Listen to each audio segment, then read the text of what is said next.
Hello viewers, আসসালামু আলাইকুম। BD medicine 0709 এর পক্ষ থেকে আপনাদের আন্তরিক সালাম ও শুভেচ্ছা। সবাই কেমন আছেন? আশা করি ভালো আছেন। আজ আপনাদের সামনে হাজির হয়েছি নিউ সিলোয়ার প্রোডাক্টটি নিয়ে। এর একটি ইনসেপ্টার প্রোডাক্ট। এর গ্রুপ আছে ডেসলোরাইটিডিন।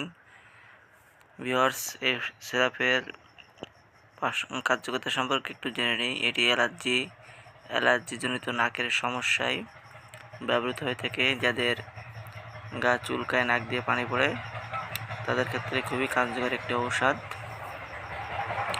বিয়ার্স, এটি হচ্ছে 5 মিলিগ্রাম বড়দের জন্য, অর্থাৎ 5 mg বড়দের জন্য এবং 10 mg, এবং 5 বছরের শিশুদের জন্য 2.5 মিলি, অর্থাৎ হাফ চামচ করে দিনে একবার।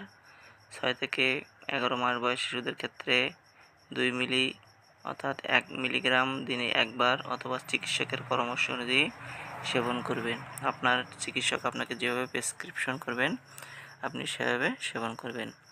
এই ওষুধের কিছু পার্শ্ব প্রতিক্রিয়া আছে, যেমন মুখ শুকিয়ে যাওয়া, অবসাদ, মাংসপেশিতে ব্যথা, মাথা ঝিমঝিম করা, বমি বমি ভাব, বদহজম ইত্যাদি দেখা দিতে পারে। যদি এমন পার্শ্ব প্রতিক্রিয়া দেখা দেয়, আপনার চিকিৎসকের সাথে অবশ্যই যোগাযোগ করবেন, অথবা নিকটস্থ হাসপাতালে যোগাযোগ করবেন।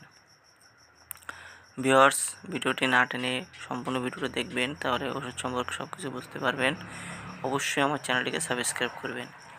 এই ওষুধের কিছু সতর্কতা আছে, যেমন কিডনিতে সমস্যা আছে যাদের, তাদের সতর্কতা অবলম্বন করে সেবন করতে হবে। আপনার ডাক্তার যেভাবে আপনাকে সেবন করতে বলবেন আপনারা অবশ্যই সেভাবে সেবন করবেন। এই ওষুধটি গর্ভাবস্থায় ও স্তন্যদানকালে সুনির্দিষ্টভাবে প্রয়োজন হলেই তাহলেই ব্যবহার করতে হবে, অর্থাৎ আপনার ডাক্তার যেভাবে যদি দিয়ে থাকেন তাহলে আপনারা ব্যবহার করতে পারবেন। ভিউয়ার্স, যদি এই ভিডিওটি ভালো লাগে থাকে অবশ্যই চ্যানেলটিকে সাবস্ক্রাইব করবেন, লাইক দিবেন, শেয়ার দিবেন এবং কমেন্ট বক্সে আপনাদের মতামত জানাবেন। সকলকে অসংখ্য ধন্যবাদ। আমার চ্যানেলকে অবশ্যই সাবস্ক্রাইব করে দিবেন। Thank you.